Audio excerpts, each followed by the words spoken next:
여러분, 우리가 매일 스쳐 지나가거나 사진을 찍으며 우러러보는 대한민국의 상징적인 동상에 아주 심각한 문제가 숨겨져 있다면 믿으시겠습니까? 오늘 살펴볼 분석 자료는 우리에게 꽤나 충격적인 사실을 던져줍니다. 바로 대한민국 최고의 영웅 이순신 장군님의 동상에 관한 이야기인데요. 우리가 당연하게 받아들였던 이 시각적 상징물들이 과연 우리 역사를 제대로 담아내고 있는 건지, 이 자료가 낱낱이 파헤친 내용을 지금부터 아주 속 시원하게 풀어보겠습니다. 자, 시선을 확 사로잡는 도발적인 질문 하나로 시작해볼게요. 대한민국 최고의 영웅이 외국 갑옷을 입고 있다? 네, 오늘 분석하는 자료가 제기하는 가장 핵심적인 주장이 바로 이겁니다. 전국 각지에 세워진 수많은 이순신 장군 동상들이 역사적 고증에 실패했다는 건데요. 심지어 그게 중국식 갑옷의 형태를 띠고 있다는 거죠. 진짜 말도 안 되는 소리 같지만 자료에 따르면 우리가 익숙하게 보던 그 모습이 왜곡된 역사적 산물일 수 있다는 겁니다. 그렇다면 장군님이 실제로 입으셨던 진짜 갑옷은 대체 어떤 모습이어야 맞을까요? 정답은 바로 두정갑입니다. 출처 자료는 무예도보 통지 같은 각종 유물 기록을 팩트체크해서 1592년 임진왜란 당시 사용된 조선의 전통 갑옷이 바로 이 두정갑임을 분명히 밝히고 있습니다. 흔히들 상상하시는 겉에 철판이 덕지덕지 붙은 닌자나 장수 같은 모습이 절대 아니라는 거예요. 두꺼운 외투 형태의 방어를 위한 쇠비늘은 천 안쪽에 꼼꼼하게 꿰매어 숨긴 형태입니다. 겉으로 보기에는 아주 단정하고 묵직한 코트를 입은 듯한 실루엣, 그게 바로 진짜 역사적 팩트입니다.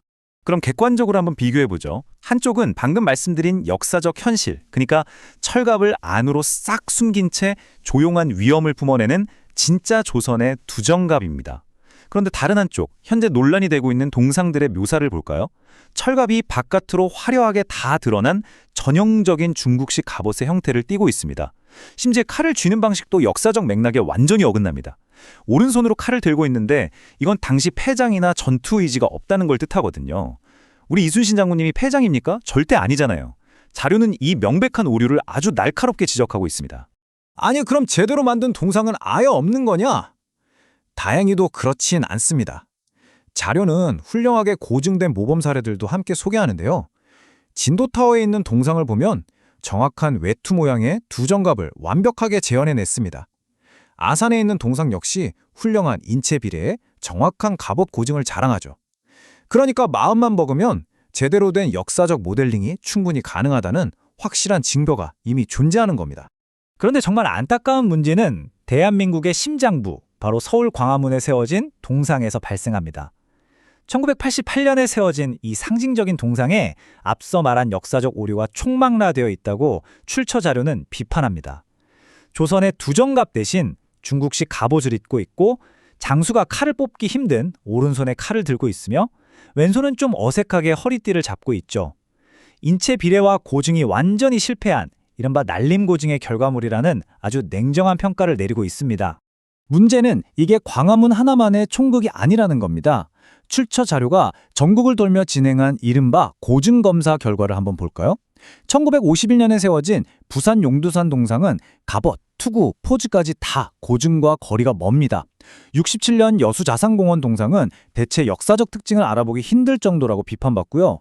74년 목포의 동상도 쓰러지지 않으려고 애써 중심을 잡는 듯한 어색한 자세에 역사적 사실과는 동떨어진 갑옷을 입고 있습니다. 물론 옛날에 열악한 환경에서 만들었다는 점을 감안하더라도 진한 아쉬움이 남는 건 사실이죠. 근데 진짜로 답답한 부분은 이겁니다.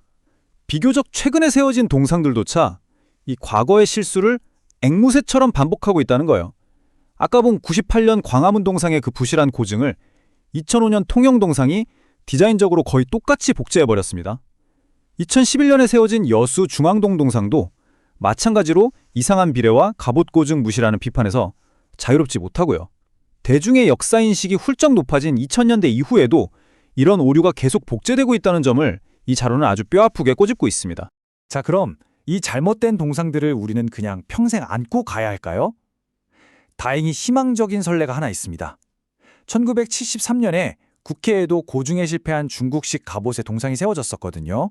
그런데 1992년에 임진왜란 당시 두정갑을 사용했다는 증거가 재확인되었고, 무려 수십 년에 걸친 논란과 노력 끝에 2015년 마침내 역사적으로 정확한 두정갑 모델로 전면 교체되었습니다. 아무리 오래 걸리더라도 결국은 올바르게 바로잡을 수 있다는 걸 보여주는 정말 중요한 사례죠. 그럼 다른 곳들은 왜 아직도 그대로 방치되어 있을까요? 여기서 출처 자료는 관료주의적 관성을 강하게 비판하며 이렇게 말합니다. 공무원들은 민원이 들어올 때까지 절대 움직이지 않습니다. 역사학자들도 쉽게 바꾸지 않습니다.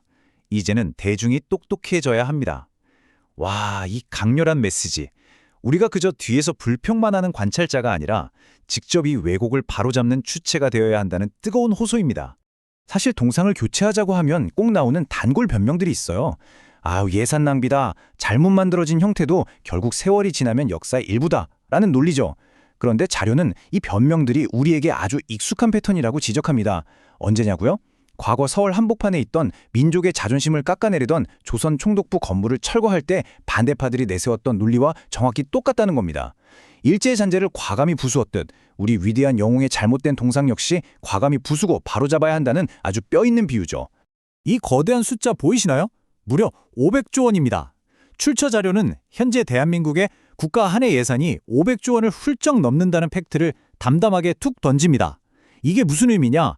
각 지자체가 예산 부족을 핑계로 이 중요한 역사적 상징물을 방치하는 건 더 이상 앞뒤가 안 맞는 변명이라는 뜻입니다. 동상의 고증을 바로잡는 일은 이제 돈의 문제가 아니라 전적으로 의지의 문제임을 명확히 짚어주는 대목이죠. 게다가 이게 실질적으로 왜 더 중요해지냐면요. 대중이 엄청 똑똑해졌거든요. 자료는 아주 현실적인 경고를 하나 던집니다. 두정갑의 진짜 멋진 모습을 알고 이런 고증 실패를 인지한 대중들은 이제 이런 엉터리 동상이 있는 곳에 굳이 시간 내서 관광을 가지 않을 거라는 거죠. 무조건 옛날 걸 고집하는 건 결국 똑똑해진 관광객들을 쫓아내고 지역 경제마저 갉아먹는 부메랑으로 돌아올 거라는 아주 냉정한 지적입니다. 자, 다음 섹션입니다. 시민이 이끄는 행동계획, 그리고 출처가 시청자에게 제안하는 변화의 방법인데요. 구체적으로 뭘 해야 할지 바로 넘어가 보겠습니다. 자, 우리가 직접 행동할 수 있는 방법, 생각보다 엄청 쉽고 체계적입니다. 1단계, 여러분이 사시는 지역의 시청, 구청 혹은 지역구 국회의원의 공식 웹사이트에 딱 접속하세요. 2단계, 민원 창구나 시민 게시판 아니면 공식 SNS 페이지를 찾습니다. 마지막 3단계, 역사적 고증에 맞게 우리 지역 이순신 장군 동상 교체를 요구합니다. 라고 아주 명확하게 공식 민원을 넣는 겁니다. 귀찮다고요? 아닙니다.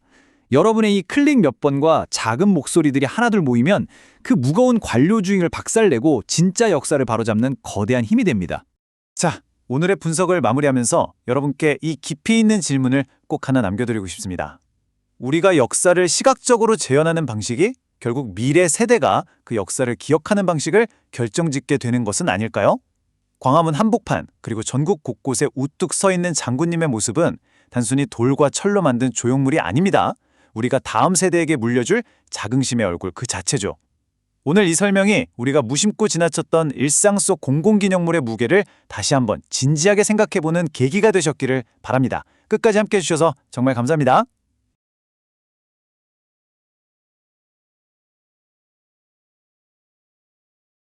눈이 멀었다